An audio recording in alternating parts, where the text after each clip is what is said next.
आप सबको जय मसीह की Bible stories Hindi YouTube channel पर आप सबका स्वागत है। आज मैं आपको धनवान मूर्ख के दृष्टांत के बारे में बताने वाली हूँ, जिसका वर्णन आपको लूका रचित सुसमाचार और उसके 12 अध्याय में 13 वचन से 21 वचन तक देखने को मिल जाएगा। इससे पहले प्रियो कि हम वीडियो को शुरू करें, आप हमारे Bible stories Hindi YouTube channel को सब्सक्राइब करना और बेल आइकन को दबाना ना भूलिएगा। तो आइए प्रियो, हम ये वीडियो को शुरू करते हैं। यह उस समय की बात है जब प्रभु यीशु मसीह के पीछे लोगों की भीड़ चल रही थी।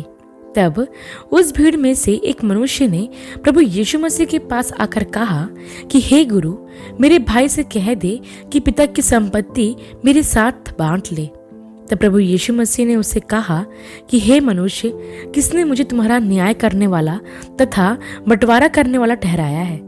तब यीशु ने वहां खड़े लोगों से कहा कि सावधान रहो और हर प्रकार के लालच से अपने आप को बचाए रखो, क्योंकि किसी का जीवन उसकी संपत्ति की बहुतायत से नहीं होता। तब प्रभु यीशु मसीह ने उनसे एक दृष्टांत कहा कि किसी धनवान की भूमि में बड़ी उपज हुई। तब वह अपने मन ही मन में यह सोचने लगा कि मैं क्या करूं, क्योंकि मेरे यहाँ जगह नहीं है जहाँ मैं अपनी उपज रखूं।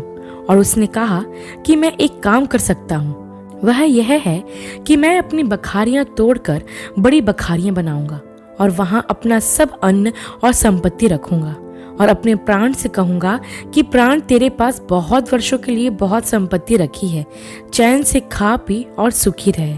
परंतु परमेश्वर ने उससे कहा, हे मूर्ख, इसी रात तेरा प्राण तुझसे ले लिया जाएगा। तब जो कुछ तूने इकट्ठा किया है वह किसका होगा? ऐसे ही वह मनुष्य भी है जो अपने लिए धन बटोरता है, परंतु परमेश्वर की दृष्टि में धनी नहीं। प्रियो, यहाँ हम कुछ बातों पर मनन करेंगे। सबसे पहले मैं आपको इस दृष्टांत के अर्थ बताना चाहती हूँ कि प्रभु यीशु के समय में यहूदी अगुवों या गुरुओं को लोगों की विभिन्न समस्या सुलझाने का अधिकार था, जिनमें से एक बड़ी समस्या जमीन जायदाद की हुआ करती थी। पिता की मृत्यु के बाद भाइयों में संपत्ति के बराबर बंटवारे के लिए कलह आम बात थी। ऐसे ही एक समस्या लेकर एक व्यक्ति प्रभु यीशु मसीह के पास आता है ताकि प्रभु यीशु मसीह उसके भाई को आज्ञा दे कि वह पिता की संपत्ति उसके साथ बांट ले। लेकिन प्रभु यीशु ने इस प्रकार के सांसारिक और स्वार्थपूर्ण किए गए झगड़ों को सुलझाने से साफ साफ इनकार कर दिया। साथ ही लोगों को सावधान किया कि वे हर प्रकार के लोभ से अपने आप को बचाए रखें। प्रभु ने यह बताने का प्रयास किया कि मनुष्य के दिन गिने हुए हैं और कोई भी मनुष्य अपनी संपत्ति की बहुतायत से अपना जीवन नहीं बिता सकता है। इस धनवान को उसके खेत से अच्छी उपज मिली थी, लेकिन उसने ना ही इससे परमेश्वर को धन्यवाद स्वरूप दशमांश दिया और ना ही उसने जरूरतमंद लोगों का कुछ ख्याल रखा।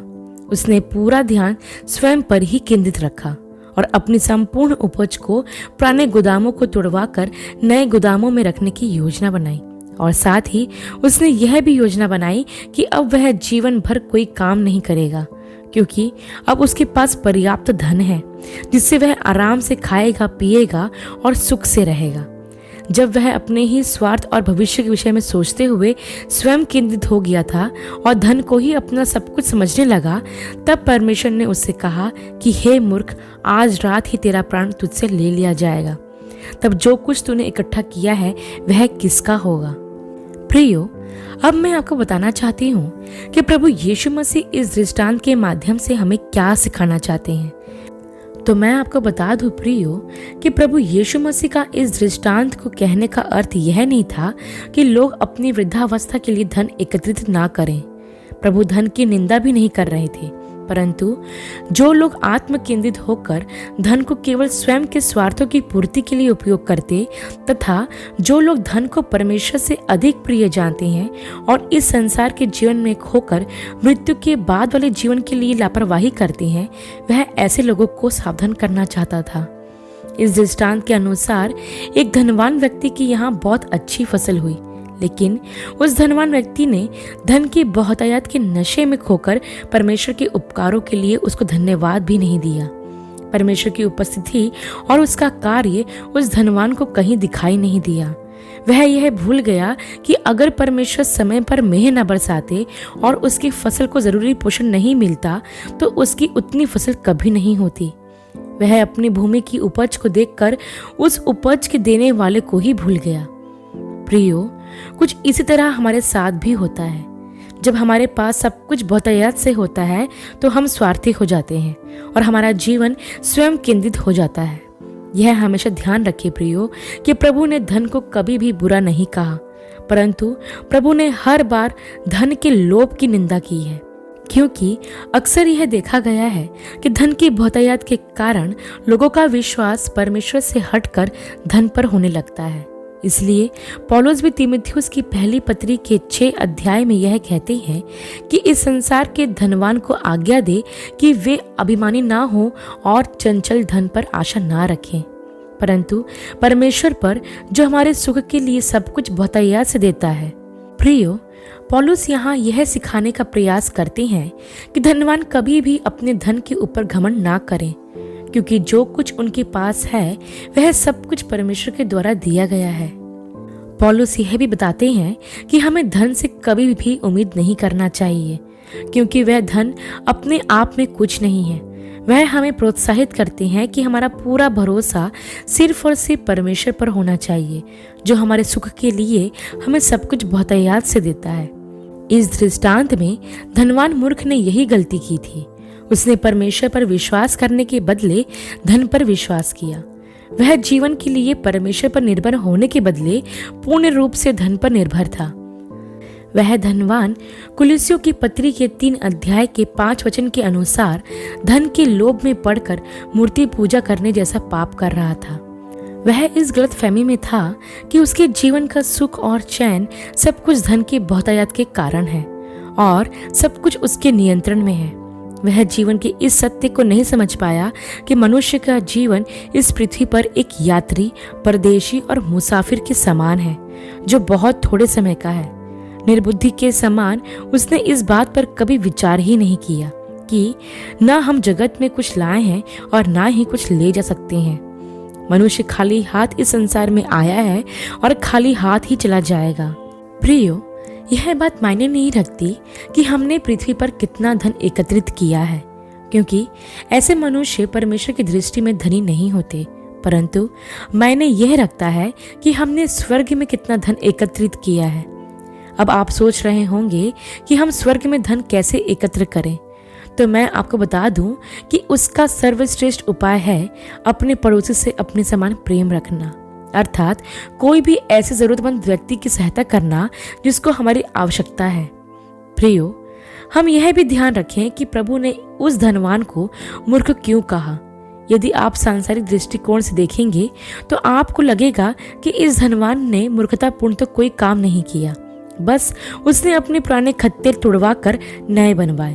तो इसमें कौन सा मूर्खता वाला काम था? क्या वह अपनी उपज को मैदान में सड़ने के लिए छोड़ देता? यदि वह ऐसा करता तो वह और भी अधिक मूर्ख ठहरता। इसके साथ ही उसने यह भी सोचा कि अब उसके जीवन भर के लिए उसके पास पर्याप्त अनाज है, तो यह भी मूर्खता वाली बात नहीं हो सकती। आखिर नीति वचन की पुस्तक और उसके 6 अध्याय में परमेश्वर का वचन हमें चींटियों से सीख लेने के लिए कहते हैं और हमें सिखाते हैं कि हमें चींटियों की तरह समय तथा अवसर रहते हुए संचय कर लेना चाहिए। ये सब बातें हमें कहीं भी मूर्खतापूर्ण नहीं लगती, लेकिन फिर प्रभु यीशु ने उसे मूर्ख क्यों कहा? क्योंकि प्रियो, उसकी योजनाओं और कल्पनाओं में परमेश्वर का कोई स्थान नहीं था। वह मूर्ख इसलिए जाना गया क्योंकि उसने ध्यान ही नहीं दिया कि उसका जीवन परमेश्वर के हाथों में है। वह मूर्ख इसलिए था क्योंकि उसने इस सांसारिक जीवन के लिए तो योजना बनाई और उसकी चिंता भी की, लेकिन उस अनंत काल के जीवन और अनंत स्थान के लिए उसने ना तो कोई योजना बनाई और ना ही उसकी चिंता की। प्रियो, कुरिन्थियों की पत्री और उसके 15 अध्याय के 19 वचन में लिखा है कि यदि हम केवल इसी जीवन में मसीह से आशा रखते हैं तो हम सब मनुष्यों से अधिक अभागे हैं। वचन हमें यहाँ यह बताता है कि मृत्यु के बाद भी एक जीवन है जिसे अनंत काल का या शाश्वत जीवन कहा जाता है, और इस जीवन में ना दुख होंगे, ना पीड़ा होगी और ना परेशानियां होंगी। हमारे प्रभु यीशु मसीह हमें इस शाश्वत जीवन में अनंत काल का आनंद प्रदान करेंगे। लेकिन इस वचन में पौलुस कहते हैं, यदि हम इसी जीवन में मसीह यीशु से आशा रखते हैं तो हम अभागे हैं। कहने का मतलब यह है कि यदि हम केवल इसी जीवन की चिंता में रहते और इसी जीवन पर पूरा ध्यान लगाते हैं तो हम अभागे हैं। इस संसार का हमारा जीवन थोड़े समय का ही है, 70 साल या फिर 80 साल, ज्यादा से ज्यादा 90 या 100 साल। लेकिन इसके बाद जो जीवन हमें मिलने वाला है उसकी कोई सीमा नहीं है। वह अनंत जीवन है, वो हमेशा का जीवन है जिसमें मृत्यु कभी नहीं होगी। लेकिन हम मनुष्य इस संसार के जीवन में इतना खो जाते हैं कि हमें उस शाश्वत जीवन की कोई चिंता ही नहीं रहती। हमें यह लगता है कि यहीं पर हमारा सब कुछ है और हम सिर्फ रोटी, कपड़ा, मकान जैसी चीजों के लिए परमेश्वर पर आशा रखते हैं। हम उस जीवन की खोज नहीं करते जो मसीह में छुपा हुआ है।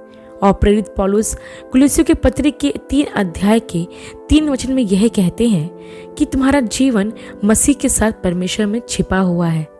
प्रेरित पौलुस इस बात को अच्छी तरह समझ गए थे और इसलिए उन्होंने कहा कि मेरे लिए जीवित रहना मसीह है और मर जाना लाभ। प्रेरित पौलुस की आशा इस जीवन पर नहीं बल्कि उस जीवन पर थी जो मृत्यु के पार था, और इसलिए वो कहते हैं कि मेरे लिए मर जाना लाभ है ताकि मैं मसीह के पास जा रहा हूँ। प्रियो, आज इस मूर्ख धनवान की तरह हमारा सारा ध्यान केवल इस संसार पर और संसारिक चीजों पर ही रहता है। हम इसी जीवन में सब कुछ पाना चाहते हैं। हमें ऐसा लगता है कि हमारे जीवन का सुख केवल इस संसार में ही है, लेकिन प्रभु इससे भी बेहतर जीवन हमारे लिए तैयार करके रखे हैं। परंतु दुर्भाग्य यह है कि उस जीवन की किसी को चिंता ही नहीं। हम बस रोटी, कपड़ा, मकान तक ही सीमित है।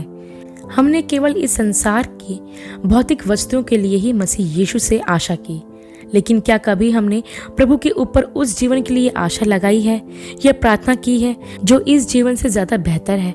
नहीं प्रियो, क्योंकि हमें लगता है कि हमारे लिए यही सब कुछ है और हम यहाँ अर्थात इस संसार के लिए प्रभु से इतना मांगते हैं कि हमें कोई कमी ना रहे। लेकिन प्रियो, प्रभु यीशु ने आपके लिए इससे कहीं ज्यादा बेहतर और सुंदर जगह तैयार की है जहाँ वो आपको ले जाना चाहते हैं। तो क्या आप इस संसार से ज्यादा ध्यान उस जीवन पर लगाएंगे जहाँ प्रभु आपका इंतजार कर रहे हैं? प्रियो, एक बात हमेशा ध्यान रखें कि हमारा जो कुछ हमने इस संसार में एकत्रित किया है वो सब यहीं पर रह जाएगा। हमारा जीवन हमारी संपत्ति पर निर्भर नहीं होना चाहिए। इस संसार में हमारे जीने के लिए जितना है उतना हमारे लिए बहुत है, और प्रभु तो हमारी जरूरतों की चीजों को समय पर हमें प्रदान भी कर देते हैं।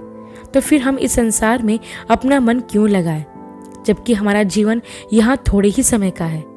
प्रियो, अंत में मैं आपको यह बताना चाहती हूँ कि धन को कभी भी वचन में बुरा नहीं कहा गया है। यह भी परमेश्वर की आशीष का एक भाग है जो हमारी सांसारिक आवश्यकताओं की पूर्ति के लिए जरूरी है।